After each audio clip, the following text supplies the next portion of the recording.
Listo, ahí ya está grabando. Acá está el ejercicio. ¿Cuál es este? Sí, profe. Es que hay que... veamos a ver cómo lo planteamos. ¿Alguno ya lo resolvió o lo planteó? Yo más o menos, pero no muy segura tampoco. Veamos. Eh, dice que tiene... Vamos a poner acá como posible solución. Tiene una variable aleatoria con esta función de densidad. Escribámoslo acá. F de x dado teta. Ese es el parámetro. Teta por x a la teta menos 1. Y esto para x entre 0 y 1, y el espacio parametral es desde, vámonos así, desde 0 hasta más infinito. Y entonces me dicen que contraste estas dos, h0, que teta sea menor o igual a 1, versus la alternativa de que teta sea mayor que 1. Entonces acá el espacio parametral teta 0 sería igual a el intervalo 0,1 cerrado, y el complemento, teta sub 0 complemento, sería desde 1 hasta más infinito. Y ahí me dice que se rechaza, esta es la región de rechazo, si la queremos poner así. Región de rechazo serían los, pongámoslo, x1, x2, tales que x1 por x2 es mayor a 4/5. Vámonos así cerrado. Y entonces me dicen que encuentre la función de potencia, o sea, beta. Acá, recuerden que esa función de potencia puede estar en función de muchas cosas, pero en este caso, como se define, está en función de teta. Y eso es la probabilidad de rechazar, ¿cierto? Rechazar H0. Esa sería la función de potencia. Sígame, Diego. Profe, en términos de qué más cosas puede estar la función de potencia, pues de la muestra, del tamaño de la muestra, de teta y Eh, qué más. de cualquier otro parámetro que esté o del cual dependa la función. En este caso, pues solo va a depender de teta y de n, pero si usted tiene más parámetros, también puede depender de los otros parámetros, o puede depender, a ver, del nivel de significancia. ¿Me hago entender? Ok. Pero eso depende mucho, o sea, de manera más básica, depende siempre del parámetro o de los parámetros, y se define así, como la probabilidad de rechazar H0 solamente. Entonces, en este caso, ¿cómo calcular esta probabilidad de rechazar H0? ¿Cómo lo plantea usted, de Nilsson, o su compañera Marisabel, que dijo que lo había planteado también? A ver, vámonos por acá. A ver si puedo abrir un espacio acá. O acá mismo abajo también.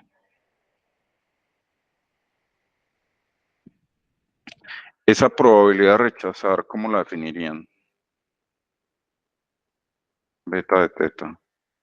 Sería la probabilidad ¿de qué?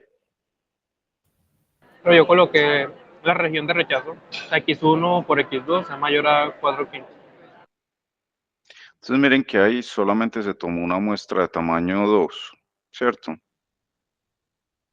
Y habría que plantear entonces esta probabilidad. Pero entonces, si usted tiene que f de x está dada por, perdón, si f de x está dada por esta expresión que hay acá, y me están diciendo que tome una muestra de tamaño 2, de tal manera que yo pueda calcular esta probabilidad que hay acá, entonces necesito hallar la conjunta de x1, x2 dado teta para poder calcular esa probabilidad. Y esta sería igual a f de ¿quién? Sería el producto de las marginales, ¿no? Exacto, porque son independientes. Entonces este sería Ah, f de que yo tenía x2. la duda de que si se hacía así, pero al final terminé enredándome y intenté calcular la integral con x1 mayor a 4 quintos sobre x2 y me enredé haciendo la región. Pero creo que sí es más fácil así. Si es que acá si usted tiene la conjunta y esto como son independientes, entonces sería para x1 entre 0 y 1 y x2 entre 0 y 1 y 0 en otra parte. Entonces, si le dicen que calcule esta probabilidad de que el producto sea mayor a 4 quintos, recuerden cuál es el truco. ¿Cuál es el truco? ¿No recuerdan? Gráfica. No. Sí, Estandarizar. graficar. Ah, Es que usted le enseñaron otro truco, Diego. ¿Usted cómo ¿cuál es el estandariza? truco de graficar? ¿Y cómo estandariza usted? Enséñeme usted estandarizar qué significa. No, ya me asustó, profe. No. Hágale, grafique. No, tranquilo, pero apenas sea tremendo truco el de estandarizar. ¿Qué es estandarizar? Restar la media y ir por la desviación. Pues sí, es que en una parte del proceso me acordé que hacíamos lo de convertir el lado izquierdo en una Z para calcular la probabilidad. Pensé que nos teníamos que Ah, tirar por ahí. en un ejercicio antes. Sí, un Ah, yo, ejercicio de las notas. sí, yo creo que hay un ejercicio parecido. Entonces, acá, miren, cuando tengan que calcular esta probabilidad, como dice María Isabel, vamos a ponerlo así. Esperen, yo lo pongo de otro color para que se pueda ver mejor. Acá, voy a resaltar esto. Cuando tengan que calcular una probabilidad así, el que podrían hacer como, entre comillas, truco es este. Cambiar lo que tengan ahí. Ahí tengo un mayor que, cambiarlo por un igual. Si usted tiene menor o igual, o menor estricto, o mayor estricto, como en este caso, o mayor o igual, cámbielo por un igual. Eso le va a permitir a usted encontrar la frontera o el borde. Eso quedaría 4 quintos sobre x1. Y entonces en este caso ese 4 quintos de x1 es cuando x1 vale 1, ¿cuánto vale x2? Vale 4 quintos, ¿cierto? Y cuando x2 vale 0, esto tiene una asíntota por acá, ¿cierto? O sea, eso no va a llegar a pegar exactamente ¿cómo lo así? Así. Cuando x2 vale 1, esto no, x2 Eso vale no es una 1, recta, profe. también 4 quintos. Sí, espérate. No, es una, ¿cómo es que se llama eso? No es una recta. Es esto, ¿cómo se llama eso? Ah, es una hipérbola. Sí, exacto. Ok. Pero la cosa es que eso se va a acercar a cero, entonces acá 4 quintos y acá quedaría así, quedaría más o menos así. Lo que pasa es que no me da para seguir escribiéndolo o graficándolo así, está más infinito. Pero acá está, cuando x1 es 1, esto vale 4 quintos. Y cuando x2 es 1, también x1 vale 4 quintos. O sea que aquí es 4 quintos y 4 quintos. Para todos es claro, ¿o no? Y esto quedaría así, más o menos así. ¿Sí o no? Sí, profe. O sea que ¿cómo encontrarían esa integral? Hay dos opciones. Una es integrar esto, pero el problema es el siguiente. Esto se plantearía como dos integrales. Integral de la integral. Y esto acá quedaría. ¿A cuál dejarían ustedes libre? ¿A X1 o a X2? Se puede dejar a Uno. X1 libre. ¿Sí? Listo. X1 iría desde 0 hasta 1, ¿cierto? Desde 0 hasta 1. Pero el problema es que X2 empieza a moverse así. Mírenlo acá. X2 se mueve desde acá hasta esta recta, desde acá hasta esta recta, desde acá hasta esta recta. Y luego cuando llega a 4/5, eso empieza a cambiar, empieza a moverse así. Pega ya en la... es que me olvidó el nombre de eso. Hipérbola. Ya no es una hipérbola. Hipérbola, hipérbola, hipérbola. Acá.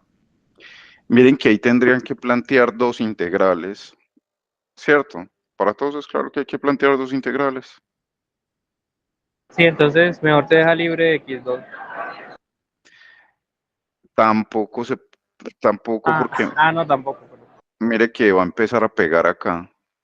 Ahí está el problema. También pasa lo mismo. Si ustedes dejan libre, la X2 va a empezar a pegar así y luego empieza a saltar acá. Sugerencias. Pues No, una es hacer pues dos integrales. Una es hacer dos integrales. O la otra es ¿cuál? convertir, no, es que yo estaba intentando convertir eso en una distribución, pero me choqué ahí.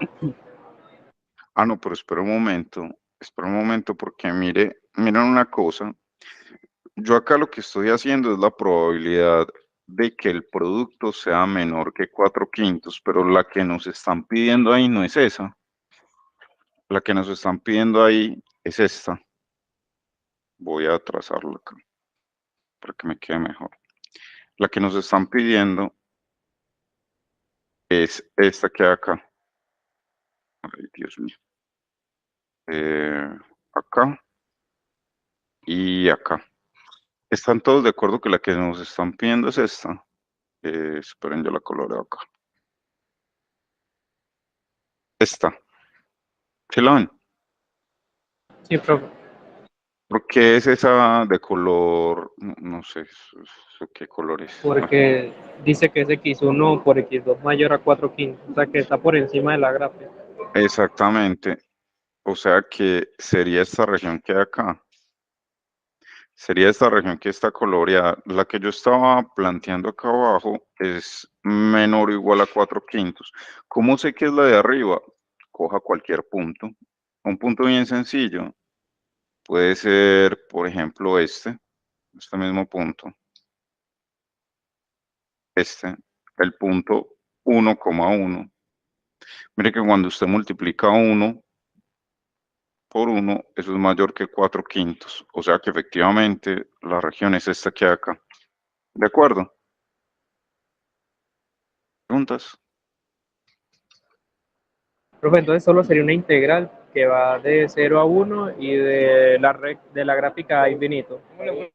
Eso. Sería no de 0 a 1. Eso no va de 0 a 1. De un quinto. De un quinto.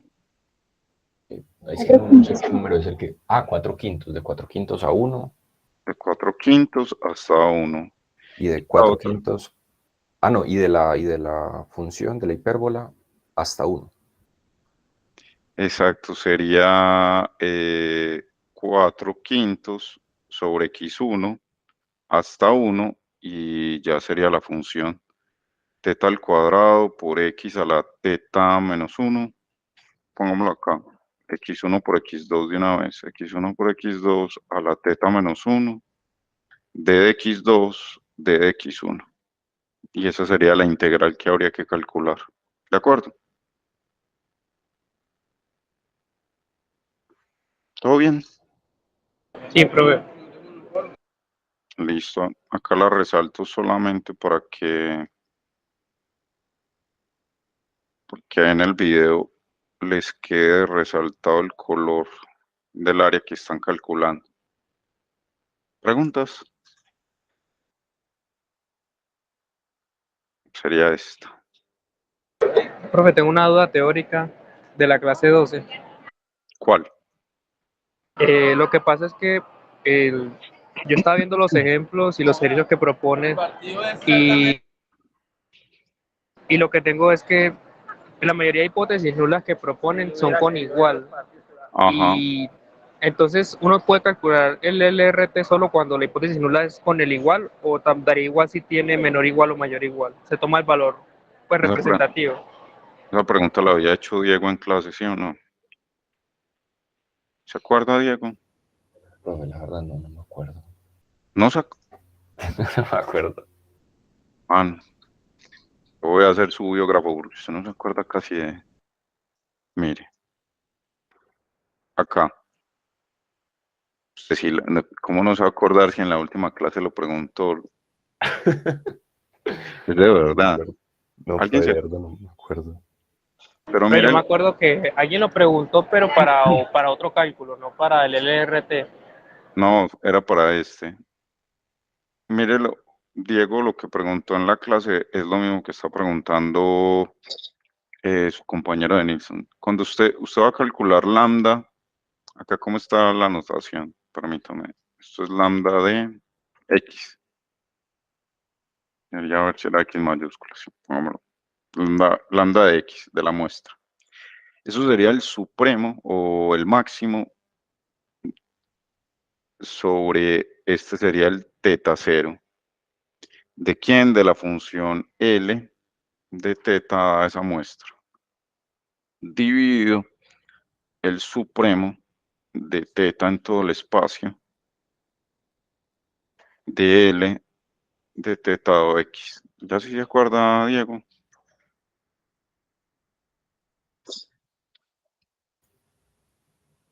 Y la Hágale, cosa, profe, continúe.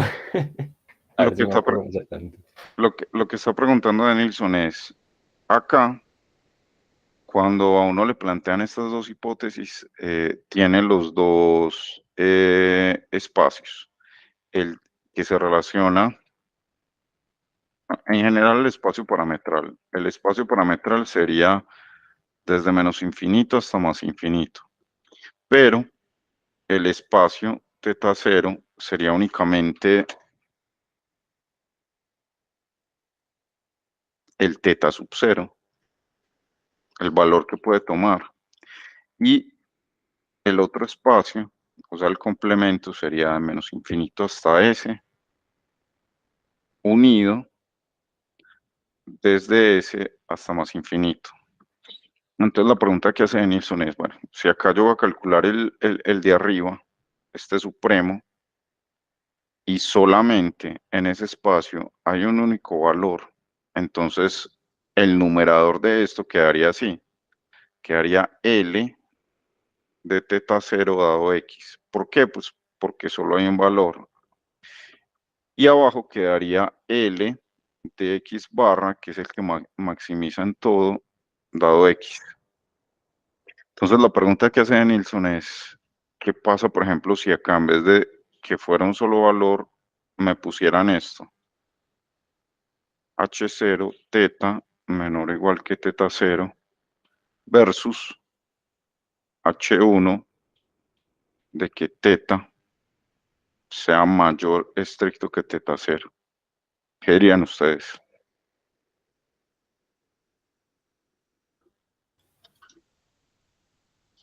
¿Por qué? Pues porque ahí ya el supremo de este ya cambiaría. Ya serían un montón de valores y no uno solo, como en este que hay acá.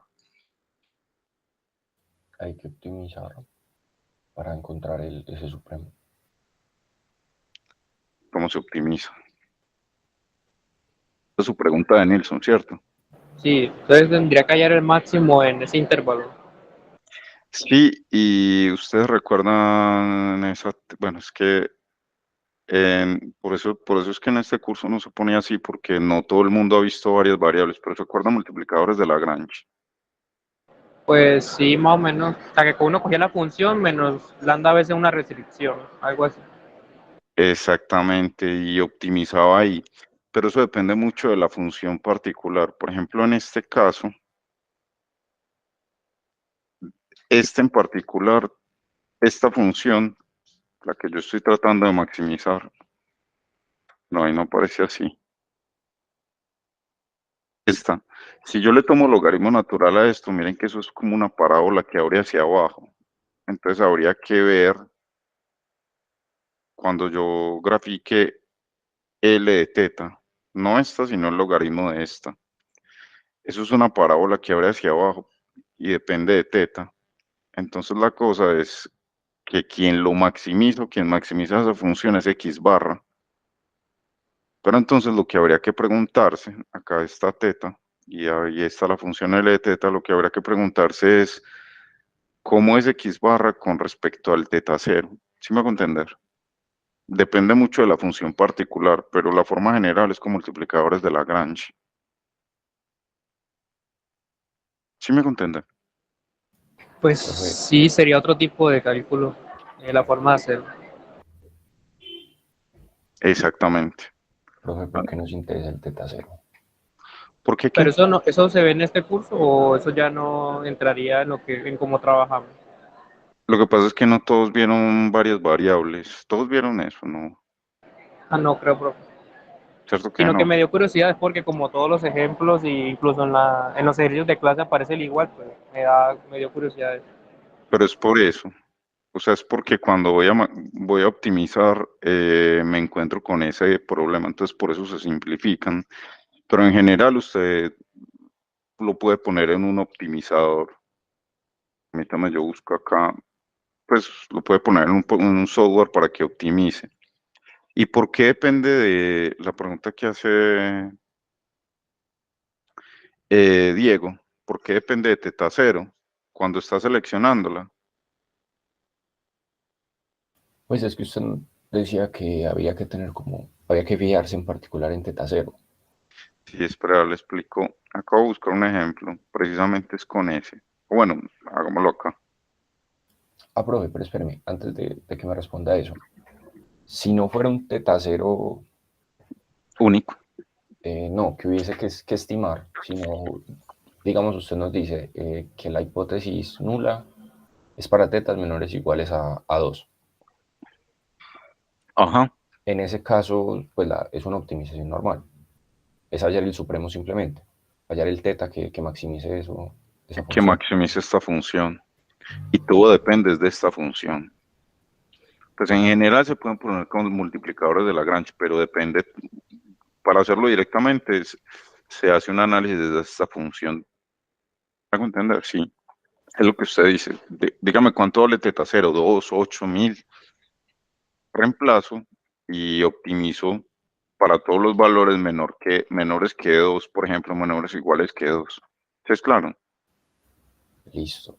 Y Ah, ah, ahí, ¿tiene algún sentido meter ahí la función indicadora?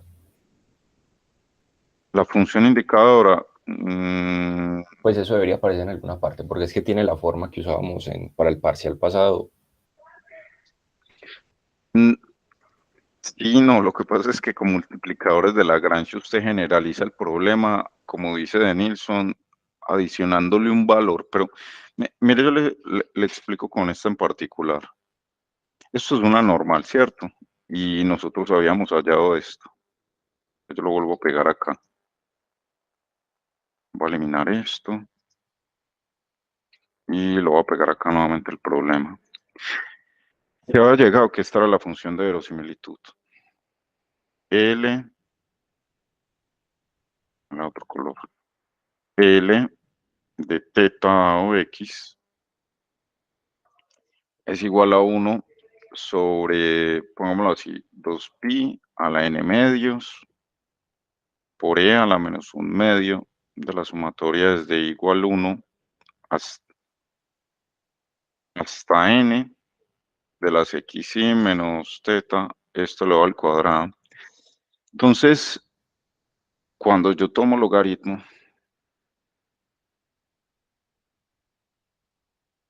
que sería el logaritmo natural de esta, de L de teta, dado x, eso me queda n medios, logaritmo natural de 2pi,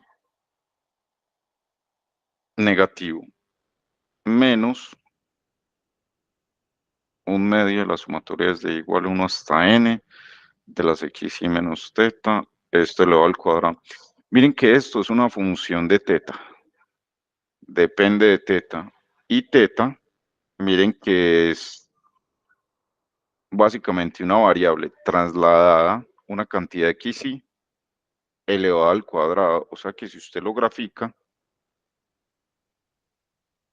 voy a ponerlo acá. Si usted lo grafica, acá quedaría en función de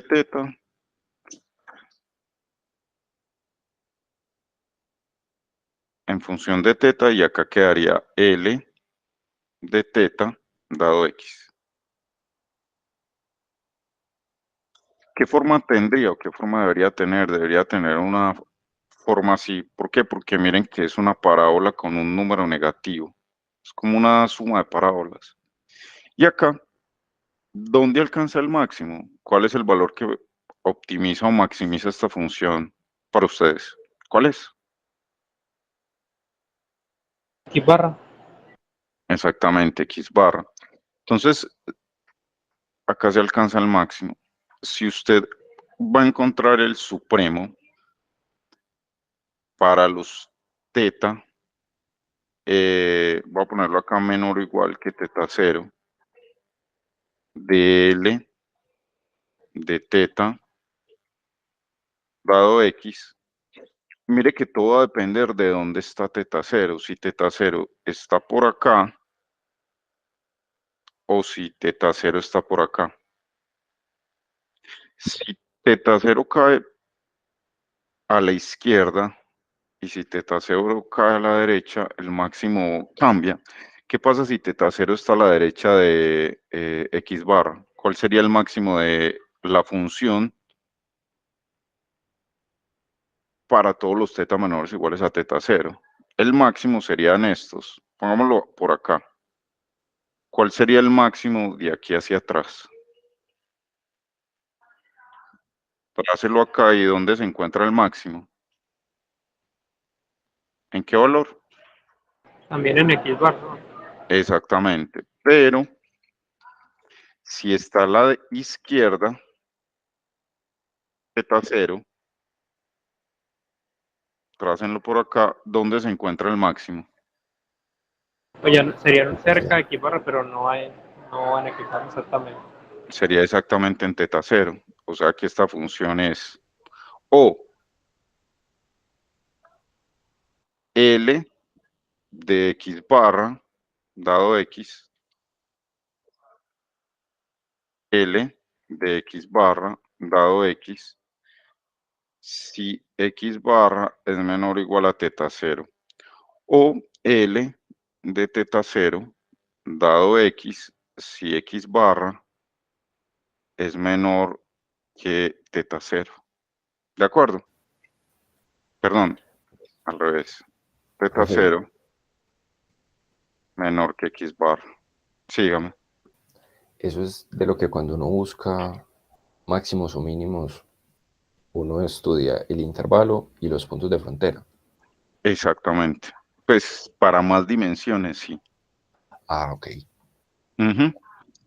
Para más dimensiones en el método de Lagrange, uno lo que hace es examinar el borde, la frontera, o examinar al interior, tal cual.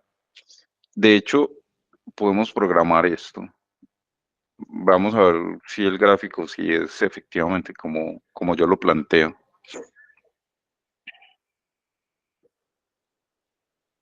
A ver, hagamos una función ahí. ¿Esto qué es? Ah, no, esto es otra cosa. No lo quiero eliminar. Están viendo mi R, ¿cierto? Sí, profe. Veamos una función. Creemos una función. Antes de crearla, voy a poner una X mayúscula que sea como la muestra. Más bien le voy a poner a esto muestra aleatoria. Y vamos a poner valores de una normal. Voy a crearlos acá y los voy a poner. R, no. Bueno, no, pongámoslo acá de una vez. A n le voy a dar un valor inicial, por ejemplo, de 15. Y acá le voy a decir que me genere valores aleatorios de una normal. Somos una normal con tamaño n y vamos a crearlo con 9 y desviación estándar 1. Así está planteado el ejercicio. Nuevamente acá. Sí. Miren que el teta es conocido, el teta es 9. Ahí ya creé la muestra aleatoria. Y ahora vamos a crear una función que es la que vamos a graficar. Pongámosla como L. Sí, literal para que no parezca un 1. Function. Y acá va a depender de teta. Y esa función es n menos n dividido 2. Estoy programándolo así, lo más básico. Esto sería logaritmo natural de 2pi, ¿cierto? 2 por pi. Menos, acá la misma cosa, n medios, multiplicado por, ¿quién? La sumatoria de la muestra aleatoria menos, ¿menos quién? Menos teta. Ah, sí, menos z, menos la variable. Y esto lo va al cuadrado. Acá me falta un paréntesis para que tenga sentido esto. Mírenlo ahí. Suma de esto. ¿Sí o no? ¿Sí está bien? Sí. Listo. Y vamos entonces a ejecutar esta. Listo. Ahora grafiquémosla. Plot L. Hay un problema y es que esto que acá depende de la muestra aleatoria. Entonces me tocaba ponerlo así. MA igual a MA y N igual a N. Promise render evaluation. ¿Será que tiene que ser con respecto a X? Hagámoslo así. Profe, creo que no ejecutó el n. ¿Será eso? Porque, a ver, si es verdad, no, mire que sí lo ejecutó. Ah, bueno.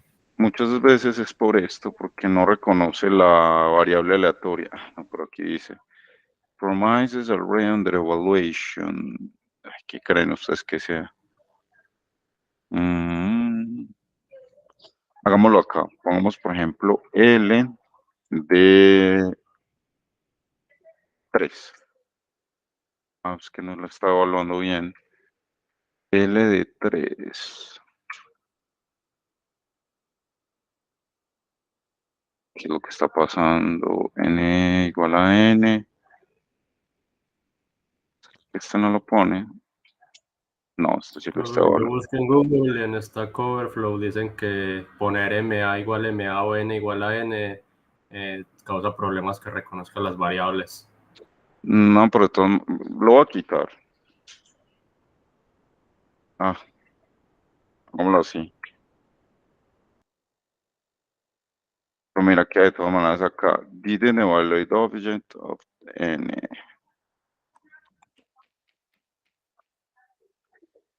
Expresión no evaluó, pero es que mira que ahí parece como si no estuviera reconociendo quién es N.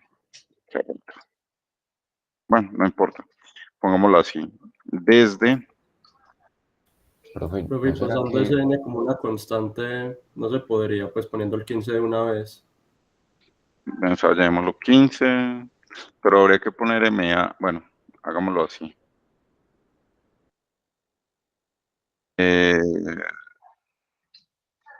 Voy a ver si esto es lo que él me está diciendo que tiene como problema. MA igual a MA. Plot L. No, tampoco.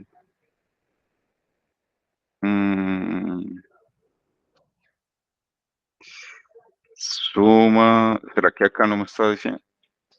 Menos ahí se E. está quejando? Es como de que dos objetos no tienen la misma dimensión. ¿No será que toca vectorizar la función? Puede ser. Voy a volverlo a poner acá. Vamos acá nuevamente teta. Y lo que voy a hacer es esto. Vamos a llevar esto acá. Y voy a poner MAN. Y acá voy a poner, en vez de teta, voy a poner un 3. Pero mira que ahí sí lo evalúa. Qué raro. Hagamos lo que dice uno de sus compañeros, vectoricémoslo. Desde por acá. Tan, y pongámosle plot L. Entonces pongámoslo así.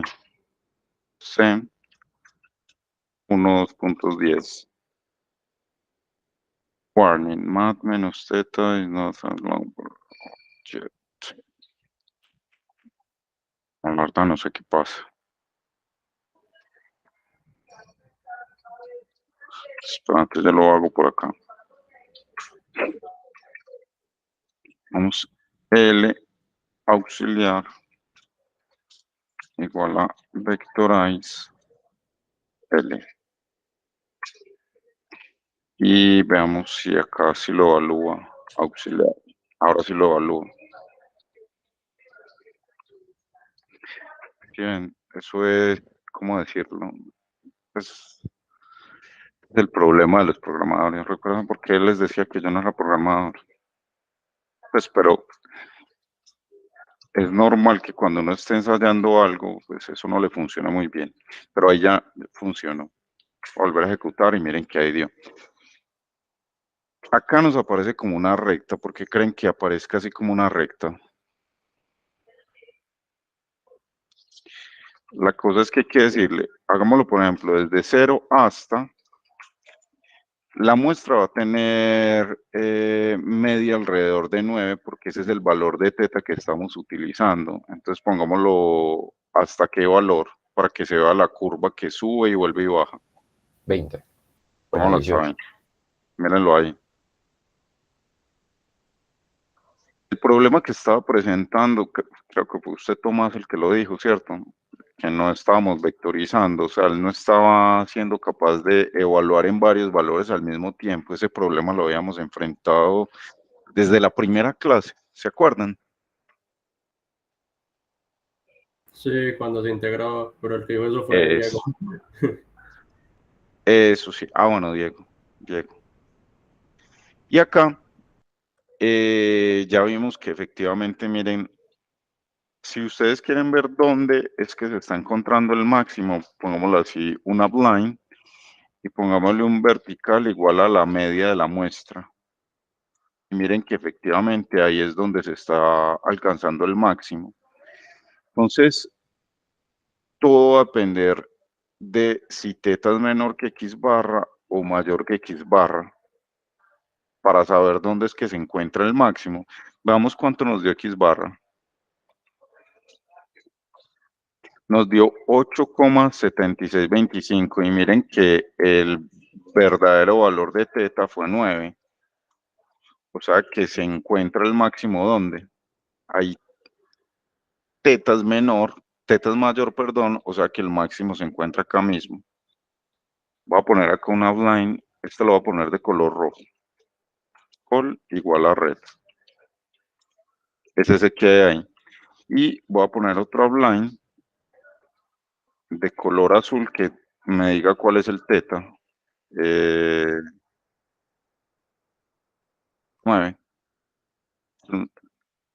De color azul. Blue. Mírenlo ahí. Como teta está a la derecha de x barra, entonces el máximo se alcanza, ¿dónde? Acá en x barra. ¿Por qué? Porque, ahorita no lo voy a poner así. Miren que acá, este sería el teta verdadero. Y recuerden que el espacio parametral bajo la hipótesis nula son todos los valores de teta entre menos infinito y ese teta sub 0 que ustedes tengan, ese es el teta real. Hay algo también, este sería el teta 0. Este no es el 9, sino teta 0. Teta sub 0. Supongamos que es efectivamente el 9 y pongamos acá teta sub 0. Recuerden que el valor de teta es desconocido. Entonces acá, dependiendo del valor de teta sub 0 que usted seleccione, el máximo se obtiene en X barra o se obtiene en el teta 0. Supongamos que sea, por ejemplo, 5. Acá volvemos a graficar y miren que ahí ya el máximo entre menos infinito y este teta sub 0, que es el de la hipótesis nula, miren que el máximo se encuentra es acá. ¿De acuerdo? Ya aquí no vendría así, sino que vendría así. Desde acá hacia atrás.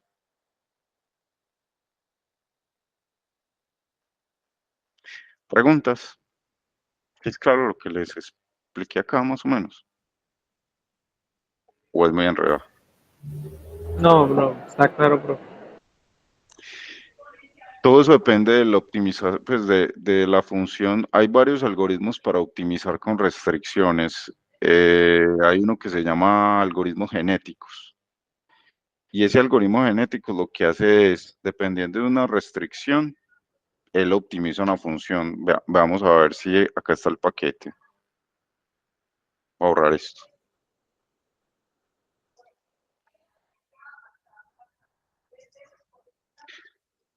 Pues ya que estamos acá, ¿no? Ya. Genetic Algorithms. Este algoritmo genético lo que hace es comenzar a buscar candidatos en un espacio de búsqueda y literalmente lo que hace es dar una serie de iteraciones donde va seleccionando los mejores individuos en la función que usted esté optimizando y esos mejores individuos los parea para generar nuevos individuos y llegar a obtener el mejor de todos los individuos. Por eso se llama algoritmos genéticos, porque hace como una selección o algo similar a la selección de los mejores individuos en una población a través de mezclas de esos individuos. Entonces pongámoslo, por ejemplo, acá. Vamos a ver si me funciona. Pongámoslo require. Esto es para no tener que hacer el método de Lagrange.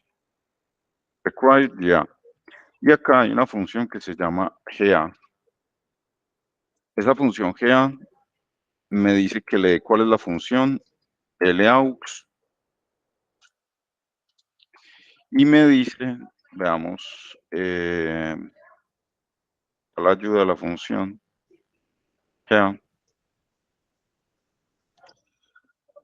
Me dice que le diga cuál es el ínfimo y cuál es el máximo de la población. Mire que uno puede controlar ahí cuál es el tamaño poblacional en cada iteración, cuántas mutaciones se permiten. Para alguien, a ver, Marisabel, usted qué dice que está desparchada, mire, estudiar algoritmos genéticos, no le interesa. Es mero. Soy acá, ¿no? Y veamos si era, por ejemplo, acá.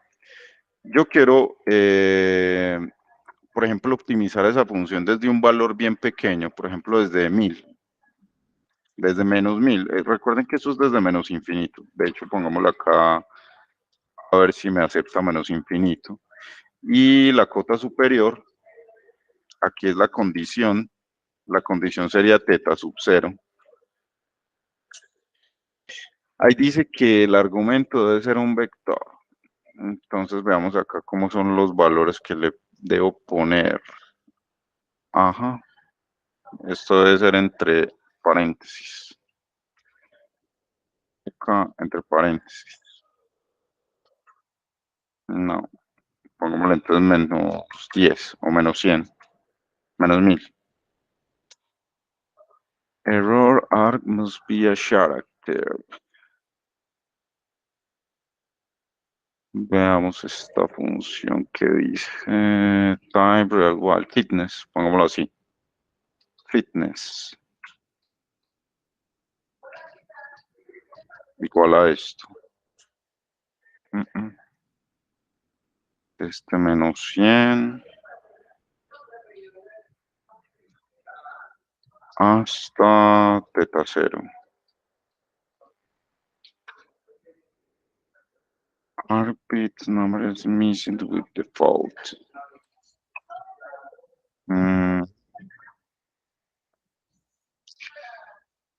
Profe, puede mover un poquito hacia la derecha la ayuda para ver qué más parámetros tiene.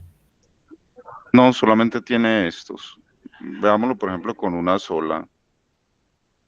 Ahí dice function, string. Espérate, yo lo pongo con una sola, porque acá el ejemplo más simple es con esta. Mira, function,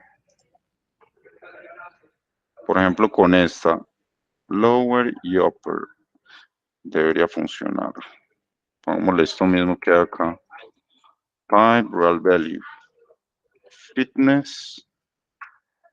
Mírenlo, ahí ya nos dio. Acá está el gráfico. Vamos a ver.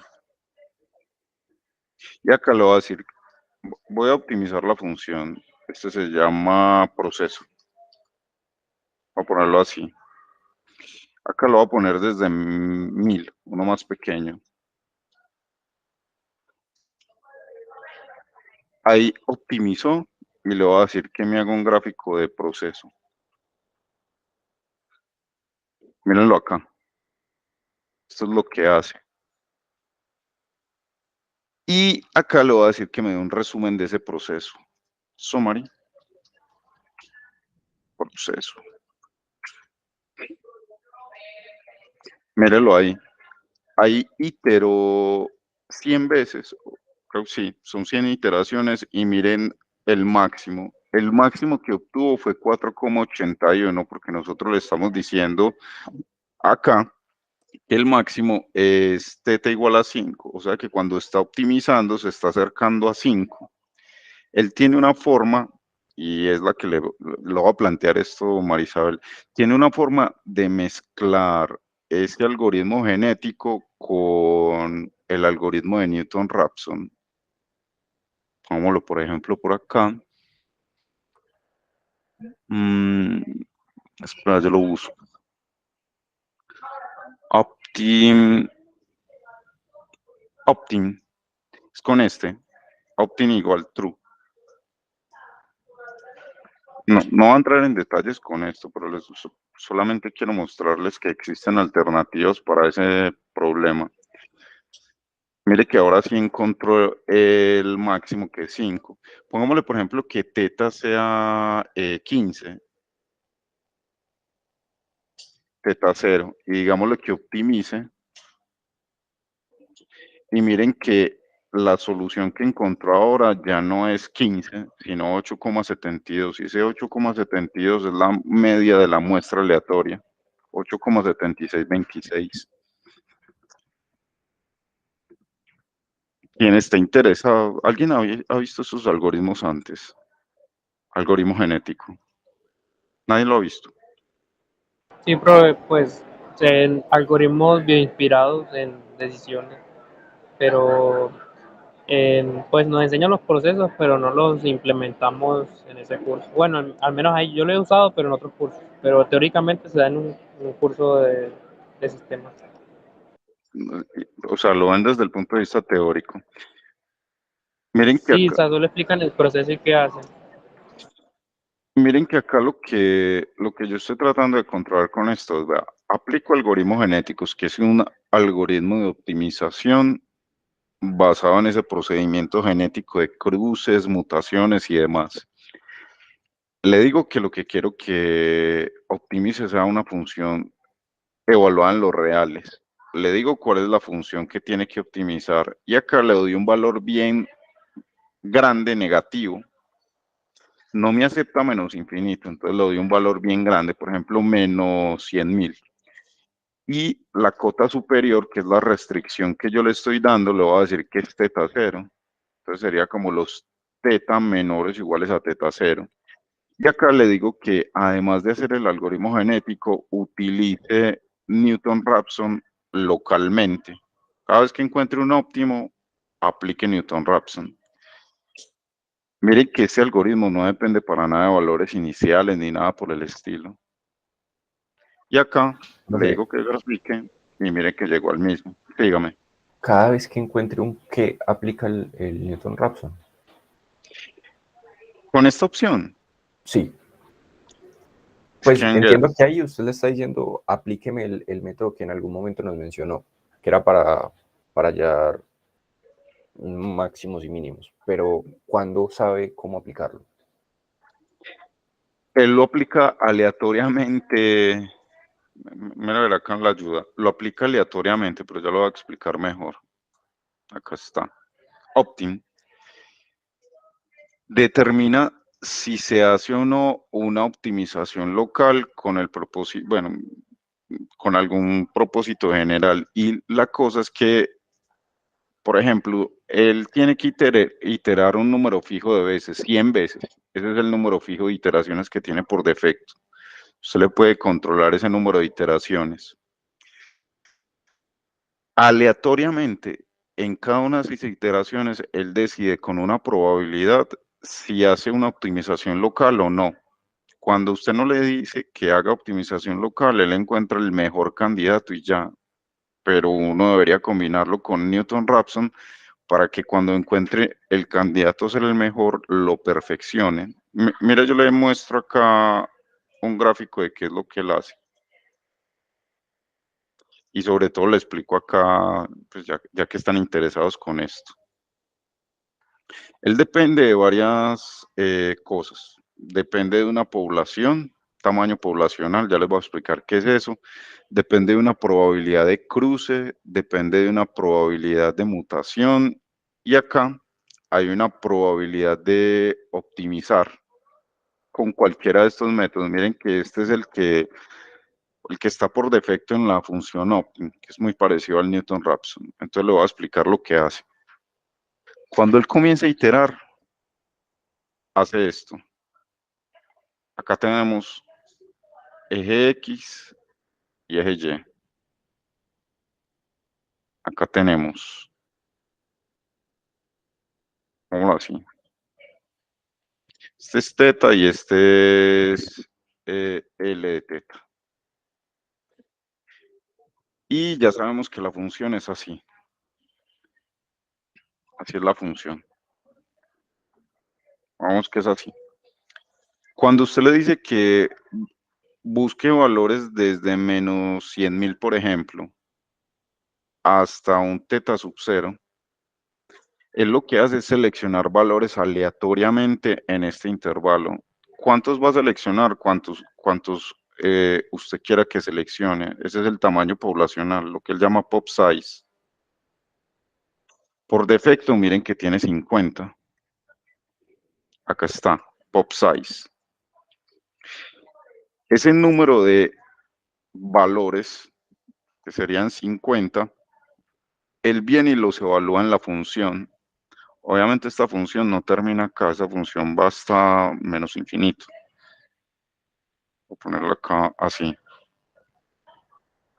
Evalúa cada uno de estos valores y lo que hace es seleccionar cuáles son los mejores. Por ejemplo, de estos que hay acá, yo me imagino que el mejor debe ser este que hay acá. Este es el mejor de todos. Mire que ese mejor de todos no le va a pegar exactamente al óptimo que se alcanza en X barra. Entonces, cuando le digo que haga una optimización local, él lo que hace es aplicar Newton-Raphson alrededor de este valor y empezar a optimizar y a buscar con el método de Newton-Raphson uno que sea mejor que ese que él está simplemente seleccionando de manera aleatoria. ¿Me hago entender? Luego repite el proceso y repite el proceso y repite el proceso y en cada uno de estos procesos es la iteración 1, iteración 2, iteración 3, hasta, miren que él tiene por defecto un número de iteraciones. Vamos a ver si él lo tiene por acá. 100 iteraciones. Termina cuando itere 100 veces. Ya en la iteración número 100, él va a seleccionar el mejor individuo que haya podido y el mejor individuo es el que tenga el máximo con esta función de L de teta. A esta función que hay acá la llama función fitness o función de rendimiento. Y lo que hace es buscar cuáles de los individuos que hay acá tienen el mejor fitness o el mejor rendimiento. Los procesos que hay internamente de iteración a iteración son de mutaciones, de cruces. Vamos a ver si acá me aparecen imágenes. Profe, una pregunta. Sí, dígame. Por eso de lo que dices que es el algoritmo de mutaciones y todo eso, ese tipo de algoritmos son los que usan en bioestadística. No, lo que pasa es que hay hay unos algoritmos mucho más generales que de llamado algoritmos genéticos, se llaman algoritmos heurísticos, se llaman así, heuristic optimization methods. Está dizque el del enjambre de abejas, está el de hormigas, está el de enfriamiento, está este de algoritmos genéticos. El que utiliza optimización local se llama algoritmos genéticos híbridos. Hay muchísimos otros algoritmos, pero le pusieron ese nombre de genético es porque, por ejemplo, si usted tiene un número escrito de manera binaria, por ejemplo 01010, y tiene otro número que sea, por ejemplo, 10010, pongámoslo acá distinto, esperen, lo voy a poner mejor así, 11. Si esta es la codificación binaria de dos números, ¿cómo hace usted para hacer un cruce entre ellos? Una posibilidad es seleccionar un número aleatorio entre 0 y 5, pongamos que sea, por ejemplo, 2. Acá está, 2. Y voy a hacer un cruce entre los cromosomas antes y después, viendo esos números 0 y 1 del código binario como cromosomas. Entonces, por ejemplo, una mutación o un cruce, perdón, sería, por ejemplo, 0, 1, esta parte, con esta otra parte del otro, que sería 0, 1, 1. Y otro cruce posible sería este, 1, 0, 0, 1, 0. Miren que estos dos que hay acá se pueden llamar o son cruces de los dos primeros y se pueden llamar como hijos de estos dos padres, porque es coger los dos padres, partirlos en dos pedazos y hacer cruces entre ellos. Eso es lo que hacen cada una de estas iteraciones. A eso es a lo que él llama cruces. Y esos cruces los hace con una probabilidad de 0.8 por defecto. Esto puede ser cualquier valor. Y después hace una mutación si usted quiere. Entonces, por ejemplo, ¿qué sería una mutación? Una mutación de estos dos sería, por ejemplo, en vez de dejar el primero como 01011, hago una mutación y le cambio el primero, entonces me quedaría así. Y con este sigo en esta segunda iteración. ¿Me hago entender? Sí, sí. Ok, gracias.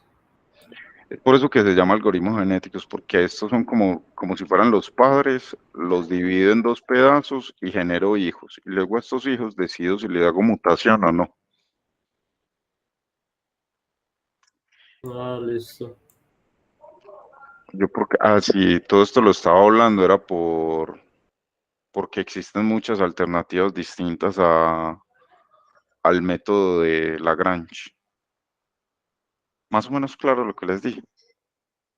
Sí, profe, de igual forma, pues me esa curiosidad porque aún no he hecho los ejercicios de esa clase porque quería ver cómo hacía los otros ejemplos, pero al menos sí pues ya sé que vamos a trabajar es más que todo con el igual y si en el caso de no trabajar con el igual, pues ya habría, no sé si usted permitiría usar algún algoritmo de optimización para ese caso. Sí, pues no habría problema. No habría problema, pero yo no les voy a pedir que hagan eso. Pues no les voy a poner un caso así. De esto les estoy hablando como por información. Ah, listo, profe. No habría Entonces, yo no tengo problema más mientras preguntas, profe. simplifique. Muchas gracias. Listo, Danielson. ¿Cómo, Diego? No habría problema mientras simplifique. Pues sí, Profe, va, este es venga, el método. venga, le hago una pregunta. Ah, bueno, no, hágale. Espérate, yo le hago una pregunta a Marisabel antes de que se esconda. Marisabel, ¿me está escuchando? Sí, Eso no le interesa. Pues yo sé que así es mucha información, pero después uno puede verlo de una manera más aplicada. listo. De- Después ¿Cuál lo es miro. ¿Cómo? el nombre de mi profe? Sí, después lo miramos si quiere. Listo. Ahora sí, Diego, qué pena. Dígame. Profe, me confunde algo. ¿Puede ir a la diapositiva de la clase 12? Acá. A la primera diapositiva de todas. Mi nombre. Bueno, a la segunda diapositiva. Ah, Ahí. En el numerador ese supremo no se podría reemplazar siempre por un máximo, mm, mm. porque la hipótesis nula siempre contiene el igual. La hipótesis, sí, pero puede que no se encuentre ahí. O sea, puede que no se encuentre en el teta cero. O sea, si usted reemplaza esto así, por ejemplo, teta menor o igual que teta cero, puede que no se alcance el máximo acá. ¿Sí me hago entender? Puede que se alcance en otro valor, por ejemplo, en la mediana o en Pero X barra. en ese caso también sería el máximo de los teta en teta cero. Sí, pero puede que no lo toque exactamente. Lo que pasa es que pueden haber funciones como, a ver, es que las que nos imaginamos siempre son así.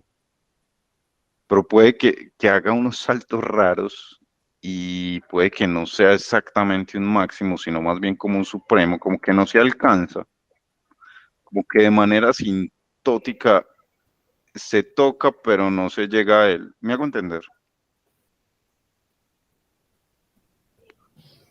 Es que no me alcanzo a dimensionar ningún ejemplo así, pero A ver, porque si la función va a venir de menos infinito a teta o de teta a infinito o es solamente teta, entonces si es solamente teta, el supremo coincide con el máximo, que es el valor. Si es de menos infinito a teta cero, entonces si la función es creciente, el máximo va a estar en teta cero. Si la función es decreciente, el máximo va a estar, el supremo o no va a existir o va a estar en un valor antes de teta cero, entonces también lo voy a poder tomar y va a ser el máximo. pero coinciden. Lo que pasa es que las funciones que se está imaginando sí son muy simples. O sea, son funciones que son continuas, son funciones así, continuas. Entonces el máximo o no existe o se alcanza, por ejemplo, en un punto cualquiera, pero puede que no llegue hasta ese valor. Me hago entender. O sea, que asintóticamente pase algo. Es que no le tengo un ejemplo exactamente acá, pero Si, siempre es con supremo. si se le ocurre algún Sí, ejemplo, me cuenta, porfa. sí, háganle. Si se me ocurre, le digo uno. Listo, Listo, gracias. con gusto. ¿Más preguntas? Pero en En el el chat chat, María María Isabel Isabel. puso una. ¿El qué? ¿El qué? En el chat, María Isabel puso una pregunta. Ah, ¿con cuál? Un producto mentor es la parte de y lo tiene como es que no, No le entiendo, Marisabel. pero es que pasa algo y es que bueno yo hallé la cota, ¿no? La razón con la literalmente con la función exponencial que vos nos definiste y no sé si Es con este B. Sí, y el C, pues una vez. ¿Y cuál LRT le encontró acá? Bueno, se lo voy a decir. La sumatoria de los XI Espérate, sobre N espérate. elevado a la N, Sumatoria de los XY. Ajá. N elevado a toda la N. Todo esto elevado a la N. Mm. Ese Ajá. sería pues teta sobre. Y luego la sumatoria sobre N. Todo esto sobre N. Así. Y todo elevado a la N. O sea, sería como así. Así. Ujú. Sí. Esa Por, fue por. no, falta. Por la sumatoria de los YJ sobre M y todo elevado a la N.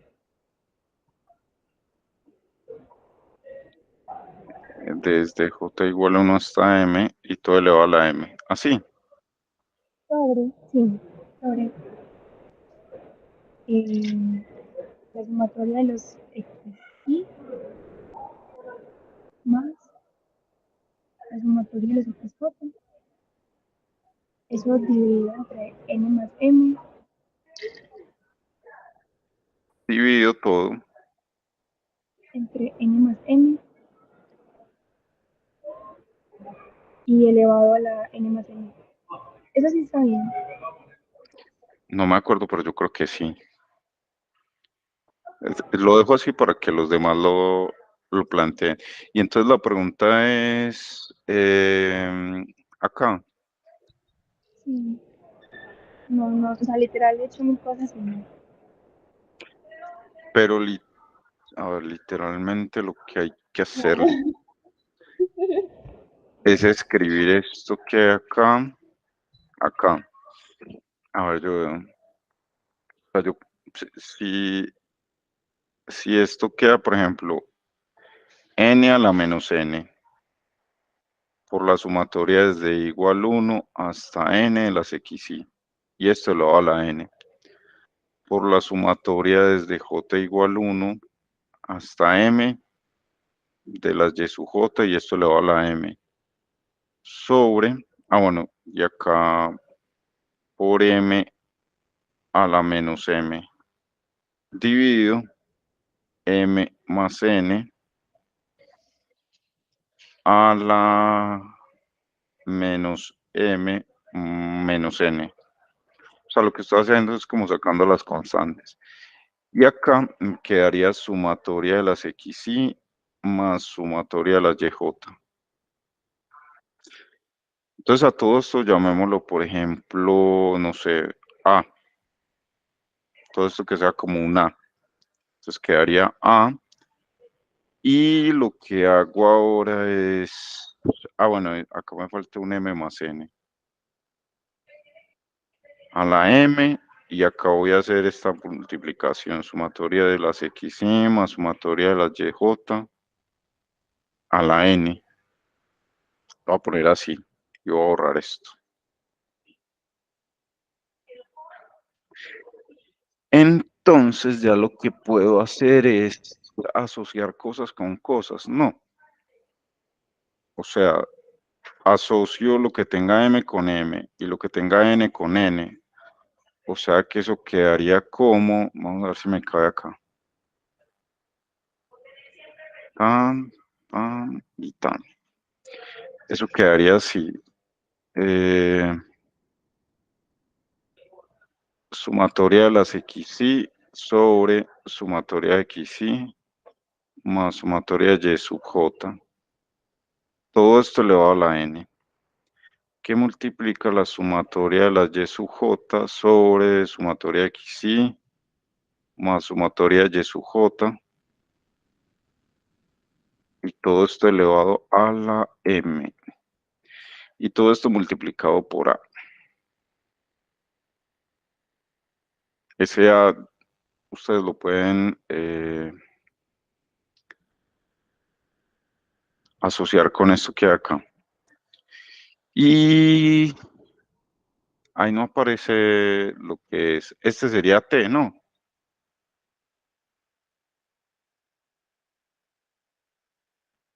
Este sería como el T a la N y este sería ¿quién? 1 menos T a la M. ¿Sí me hago entender, Marisol? Sí, sí. Ahora, entonces, siga planteando porque acá ya me aparece un T a la N y este creo que es 1 menos T a la M.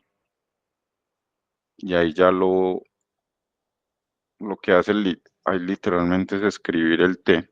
Es eso a lo que me refería con que hacer que aparezca. Listo, Ah, listo, listo, sí, ya más o menos tengo una idea. Muchísimas gracias. con gusto. ¿Más preguntas? Profe, yo tengo una pregunta, pues es respecto a la formulación de hipótesis. Eh, es que me puse a leer de eso, pero hubo como unas cosas que no me quedaron claro.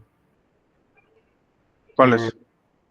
pues con lo de la hipótesis nula y la alternativa, que pues es que me puse a leer de eso y ahí dice que en general cuando uno no rechaza la nula no es igual a aceptarla, ¿cierto? Pues que eso en general no significa que la nula sea verdadera, pero para el otro caso de la alternativa, ahí sí, sí entra la cosa de aceptar, entonces no me queda como muy claro por qué sí se cumple para una y no para otra. ¿En cuál, en cuál? Con la alternativa, que es que dicen que la alternativa sí se puede aceptar como verdadera, pero que la nula, incluso si uno decide no rechazarla, eso no la vuelve verdadera. ¿Eso es así? ¿Dónde le dijeron eso? No, yo me puse a leer de eso de las hipótesis, fue en internet, entonces por eso te quería preguntar para confirmar. Anguera, escribámoslo. Escribámoslo a ver. Listo. Pues, o sea, en general, eso dice en general que la nula no se acepta, que se falla al rechazar o se rechaza. La hipótesis nula, No, no es que se acepte, sino que se rechaza o se falla al rechazarla.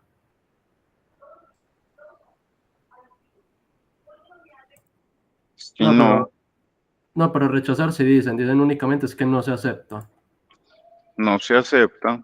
Ajá. sino que únicamente se rechaza o no se rechaza, pero que no rechazar no equivale a aceptar.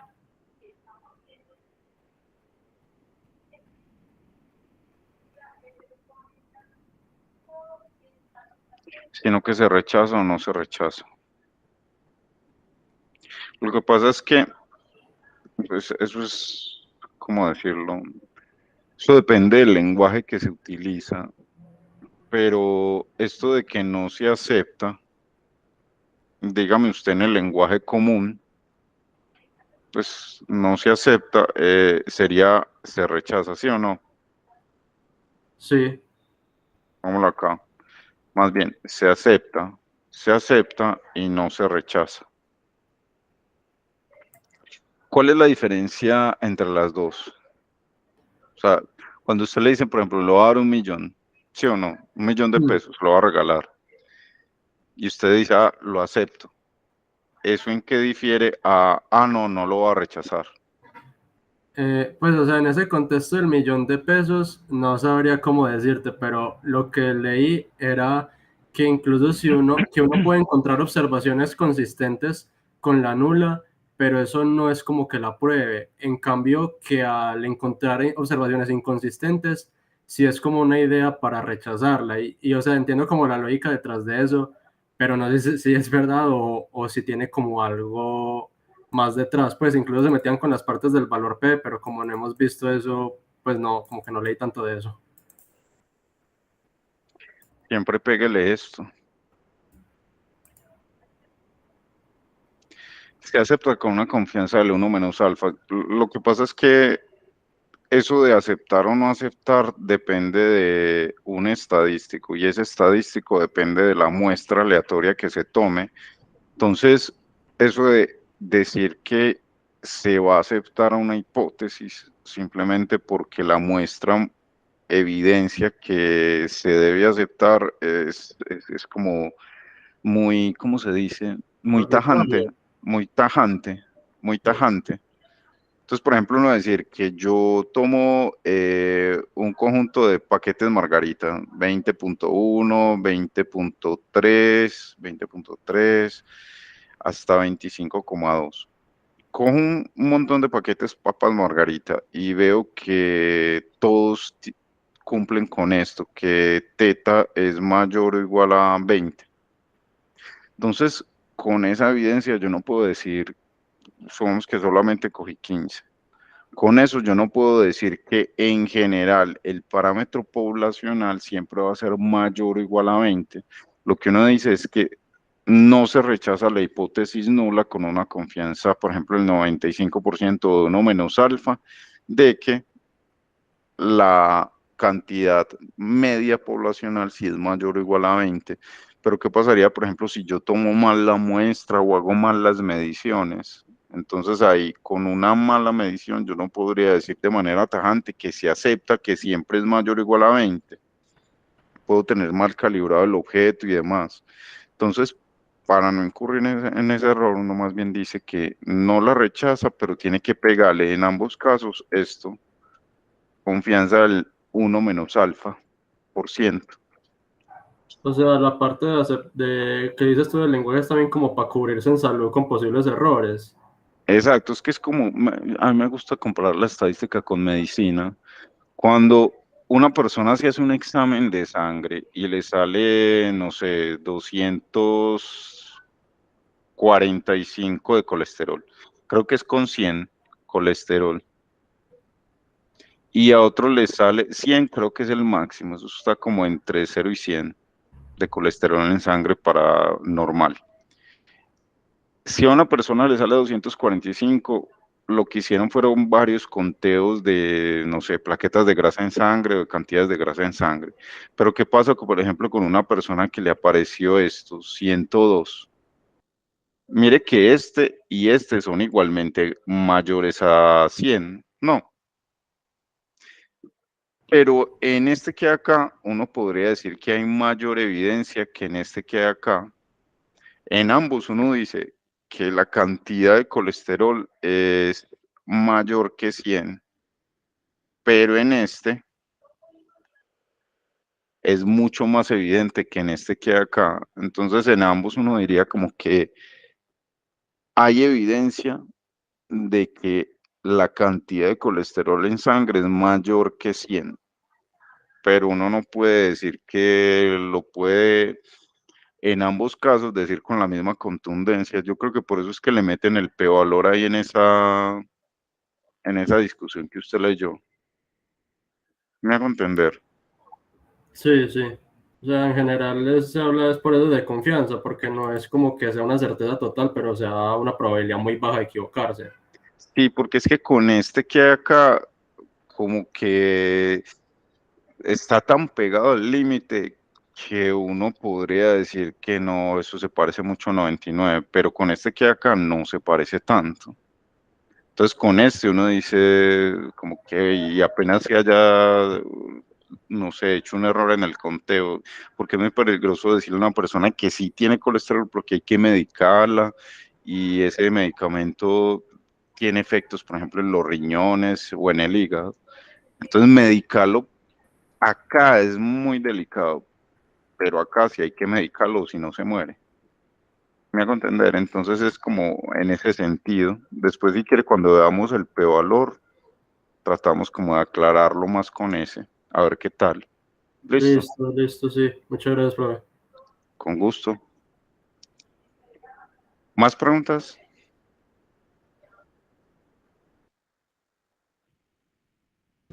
Profe, Ujú. quería pedirle el favor de si me volvía a explicar qué es el nivel de significancia, que no termino de coger como la idea intuitiva de qué significa o qué representa. Probabilidad de error tipo 1. Acá, vamos a ver. Acá está en esta, no. ¿Está dónde? No, está en No, eso esta. es de la clase 11.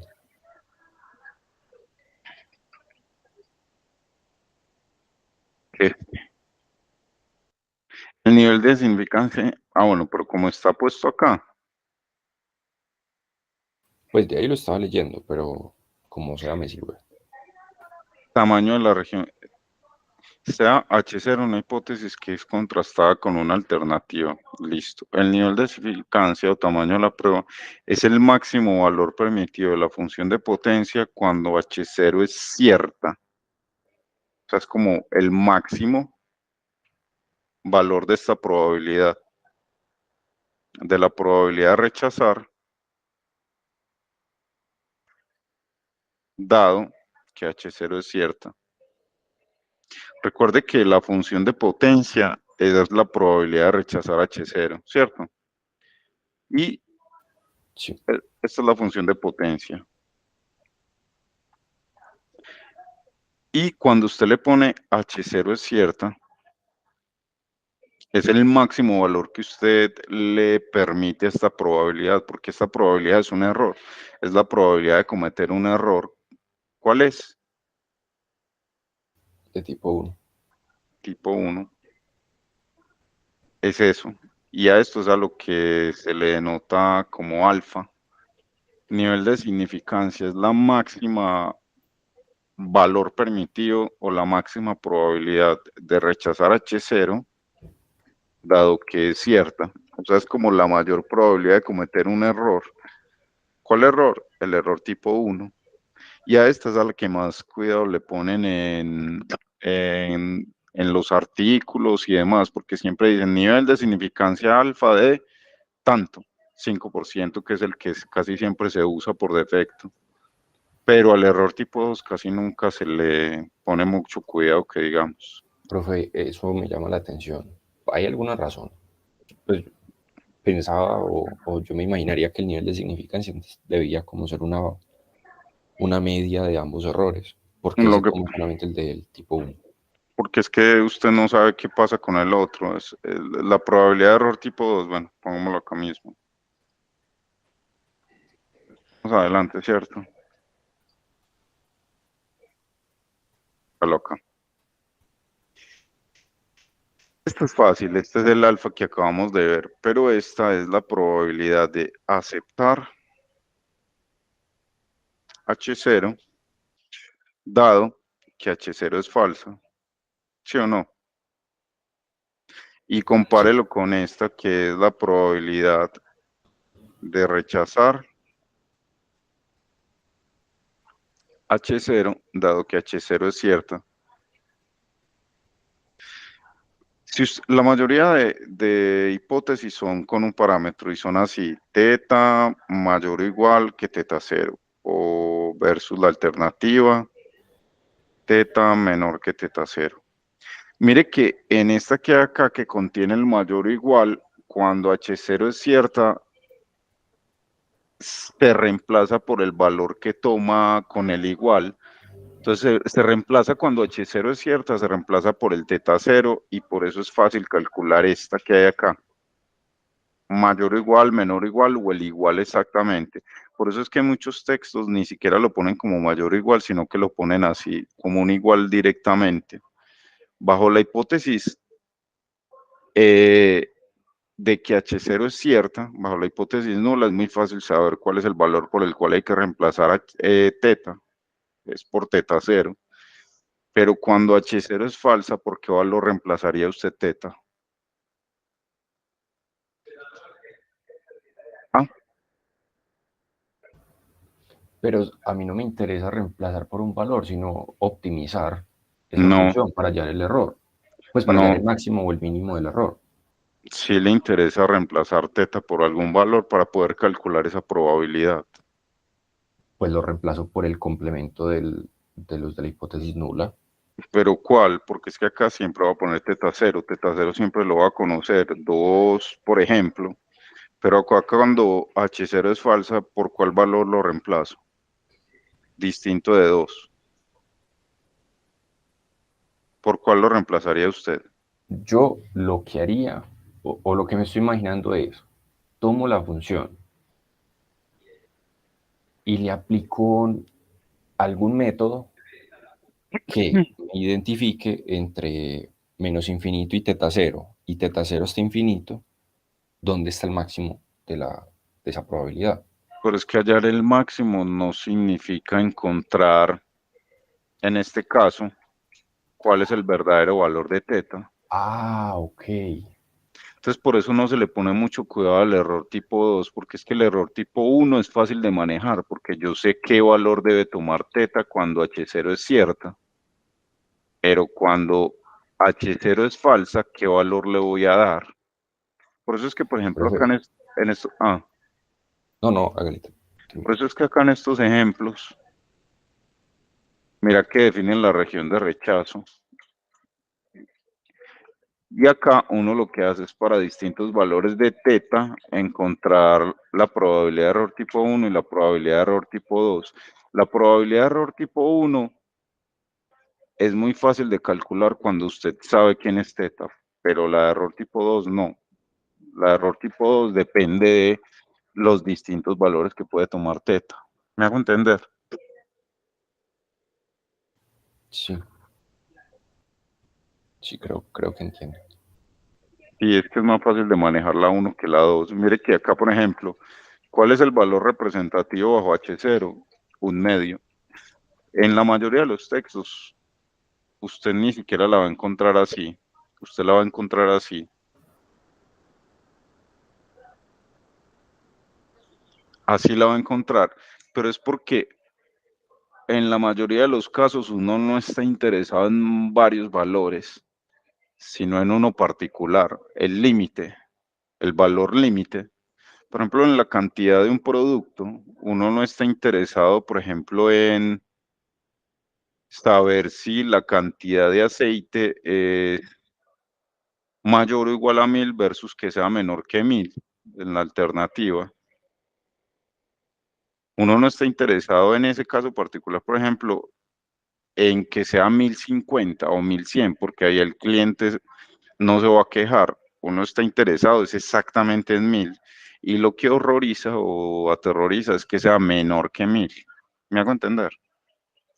Sí, entiendo. Es eso lo que pasa ahí. Profe, ¿y qué pasa si uno necesita en determinada situación optimizar el error de tipo 2? ¿Uno cómo aborda ese problema? Entonces ahí es cuando le digo, hay que calcular la probabilidad dependiendo de una región de rechazo. Y si uno se quiere preocupar por esta probabilidad de error tipo 2, entonces uno lo que tiene que hacer es preguntarse, por ejemplo, cuál debe ser el tamaño de muestra a tomar. ¿Me hago entender? Así es que se plantean la mayoría de investigaciones, no dependiendo de teta, del parámetro, sino más bien dependiendo del tamaño de muestra o algo adicional. Entonces, solución, tome más individuos, por ejemplo, y con eso va a obtener una potencia mayor de la prueba. ¿Sí me hago entender? Pasa que en este curso se define en general la función potencia como dependiente del parámetro, pero esto puede depender del tamaño de muestra, y si depende del tamaño de muestra, entonces, ¿quiere mayor potencia? Listo, aumente el tamaño de muestra, por ejemplo. ¿Sí es claro? Ok, sí, está bien. En un curso de muestreo yo creería que eso se aborda, pues no estoy 100% seguro si se aborda ya. No, pero es que yo creo que sí. Hay una forma de hacer un muestreo fijando cuál es la potencia. Si usted quiere, por ejemplo, una potencia de 3%, ¿cuántos individuos debería muestrear? Ok. ¿Sí me contender? Más o menos. Sí, pues me alcanzo a hacer una idea. Ah, pero quería preguntarle también, ¿y Es que qué relación? hay una cosa con esto, Diego, y es que estas definiciones son difíciles de asimilar. Más que todo, pues, por ejemplo, para alguien como yo que venía, por ejemplo, de matemáticas, asimilar esto era muy complicado para mí. Y entonces cuando en el curso uno trata como de abordar muchísimos casos donde, por ejemplo, pone a variar el tamaño de muestra y demás, son casos muy interesantes, pero hacen como que las cosas se vayan por otro rumbo y se pierda el foco de que la potencia siempre se define como esto, como la probabilidad de rechazar. Entonces, por eso es que no lo pongo a depender de n o de otras cosas, sino siempre de la forma clásica como en los libros, del parámetro. ¿Qué me iba a decir? Ok. Profe, ¿y cuál es la relación con el tamaño de la región crítica? Que esa sigo sin verla. Tamaño de la región crítica, ¿dónde está eso? En nivel de significancia. Acá está, Sí, va, pero antes o después. Ahí. acá. O tamaño de la región crítica. Recuerda que la región crítica es como el peso que tiene esa región crítica, dado que se cumple la hipótesis nula, porque acá está la región crítica o la región de rechazo, y cuando uno condiciona con esta hipótesis nula, ahí lo que se ve es qué tanto pesa rechazar H0 cuando H0 realmente es cierta. ¿Me hago entender? Ahora le muestro acá una cosa. ¿Qué tanto pesa H0 Ajá. cuando H0 es cierto? ¿Qué tanto pesa la región de rechazo? La RR. Ah, o sea, ¿qué tan probable es que me equivoque? Que cuando uno condiciona ocurre esto. Espera. Vale acá. Esto es del curso de probabilidad que yo dije. La probabilidad se define como una función de un espacio de conjuntos al conjunto de los números reales. Pero cuando usted condiciona, ocurre esto. La probabilidad de A es el peso que tiene A en todo el espacio muestral. Pero cuando usted condiciona por un evento, ya no es el peso que tiene A en todo el espacio, sino el peso que tiene A en ese espacio más pequeño que usted está condicionando. Entonces, cuando usted lo escribe así, probabilidad de rechazar H0. Eso se asociaría con todo esto en todos los casos posibles.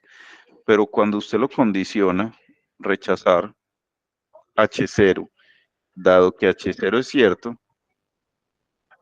entonces usted ya lo que hace es ver cuál es el peso de H0, pero en una región específica, en la región donde H0 es cierta. ¿Me hago entender? Esto es como la probabilidad de equivocarme. Sí. Sí, No, con ese dibujo queda súper claro. O entonces, al final del día lo que uno intenta es separar el cuadrito azul de lo más posible de la intersección pues, con exacto, el error. exactamente. Porque ¿qué sería, por ejemplo, este pedazo en el contexto de nosotros? El pedazo donde H0 no es cierto. Ok, Sí, sí. Listo, profe, muchas gracias. con gusto. ¿Más preguntas? Tomás, ¿tienes más preguntas? Yo no tengo más preguntas, profe. Profe, Listo. yo Sí. le voy a hacer una más, que se acuerda que le había dicho que iba a leer una diapositiva para pelearle después. ¿Cuál? Espéreme, yo la busco. Era... Es de Vallesiana, Ah, de Vallesiana, sí. Es la 10. la 8. Ah, sí, la 8. Veámosla acá. Tomás, ¿te acuerdas de dónde estaba el ejemplo que te mostré? O sea, profe, Ah, eran todos los ejemplos. Sí, me acuerdo. sí, porque es el truco que haces tú de sumar las variables aleatorias. Ah, ya me acordé, sí. Ya se acuerda de la pelea, profe. Ya se acuerda de la objeción. Sí, sí, pero también me acuerdo y todavía insisto No, pero en la espéreme, respuesta. espéreme. Espéreme, yo le planteo la pregunta, ahora sí que ya la procesé un poquito mejor. Hágale. En todos los ejemplos, Ajá. el truco que usted hacía, bueno, Ese es. en todos los ejemplos pasaban una de dos cosas. O solamente abordamos una muestra con pues, una muestra de tamaño 1, Ajá. o si abordamos una muestra de tamaño mayor, usted hallaba la forma de resumirla en una sola variable. Sí. Pues en una muestra de otra variable de tamaño 1. Ujú. La cosa es, ¿qué pasa si yo no puedo hacer eso? O sea, si yo tengo sí o sí que tratar mi función en base a una muestra de varios individuos. En ese caso, la conjunta, en ese caso necesito considerar la conjunta y no... Sería el producto de las marginales. Y el problema está en este punto que hay acá, en esta. Ya no sería f de y, sino una f de x1, x2, x3 hasta xn. Es que de hecho, si usted mira esta, en este ejemplo, esa es esta. Vale acá. ¿Esto qué sería? F de x1, esta es la conjunta, hasta xn, de x1, x2 hasta xn, dado p. Quería reemplazarla. Lo que pasa es que acá en este caso, si yo logro condensarlas todas en vez de plantear esta conjunta, porque plantear la conjunta sería más difícil, y usted la plantea como la sumatoria de las x y le encuentra una distribución mucho más simple a esta expresión que hay acá. ¿Cuál es la mucho más simple a esta expresión? La de una binomial.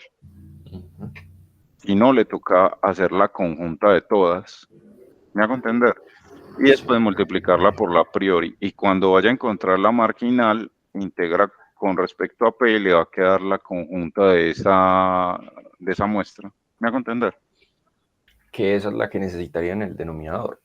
Exactamente. Ok. Listo, ya sí me cuadra la notación que hay al principio. Ok. Es para que se simplifique esta expresión.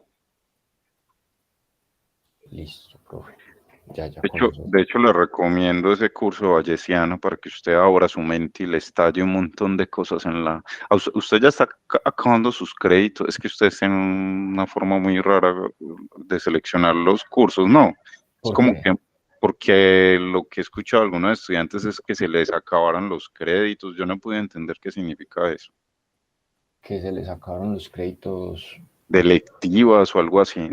Profe, sí, eso es porque, bueno, no sé si usted ha visto, por ejemplo, el pensum de estadística. Sí, lo he visto, claro. Bueno, listo. Entonces, ahí hay unas partes que dicen optativas y libre elecciones. En las Eso. optativas a uno le dan una lista de materias, ¿cierto? Y le dicen, agarré 8 créditos de acá. Los que usted quiera, pero tiene que ver 8 y eso tiene unos prerequisitos. Pero está el caso donde a uno le interesan más cursos de ahí y uno ya vio esas 8. Entonces, las libre elecciones usted las puede usar tanto para cátedras, materias de otras carreras o cosas de estilo, o materias de esa lista de optativas. Entonces, por ejemplo, estadística tiene 32 créditos de libre elección, si no estoy mal. Entonces, los 32 créditos de libre elección, ellos los pueden usar para ver esas optativas. ¿Y qué pasa si se le acaban? Pasan dos cosas. Una es que ya no puedes ver más porque la bolsa de los 80, pues uno también tiene una bolsa adicional que no está, que no entra, sí, uno también tiene una bolsa adicional por aparte que son 80 créditos que uno los consigue ganando materia, ¿cierto? Por cada crédito que uno gane, le dan 2 así hasta 80. Entonces uno puede usar créditos de esa bolsa para ver de esas materias. El problema es que no, pues casi nadie lo hace, entonces mucha gente no tiene claro qué pasa con el cálculo de los promedios, porque se haría sobre más créditos de los que está destinado, entonces sería muy raro. Y en realidad el propósito de esa bolsa de créditos es descuento para la maestría, por ejemplo, si alguien la quiere hacer, o para dobles titulaciones, o para perder materias sin perder la calidad de estudiante. No. Entonces eso, cuando ellos dicen se me acabaron los créditos, es que ya no tienen de libre elección y quieren ver otra optativa, por ejemplo, y ya no pueden, o les toca usar de esa bolsa, pero a mí eso me parece muy raro, pues la verdad yo nunca he visto a alguien que lo haga, pero en teoría se puede. Bueno, ahí está la explicación técnica, Diego, de No, eso es muy raro, sí. si quiere ver bayesiano. Profe, pero el curso, usted me lo recomendaría a mí, pues dado el contexto de mi carrera y eso. Pues sí, claro. Pues es que, bueno, son muchos cálculos, a la mayoría le da duro es por los cálculos. Yo también estoy pensando en eso, porque es que usted se ríe de que yo diga que el software, pero es que yo veía esas integrales y yo No, no pero debía es que poder hacer eso. voy a parar la grabación. Listo. Pero es que el software no hay problema con él.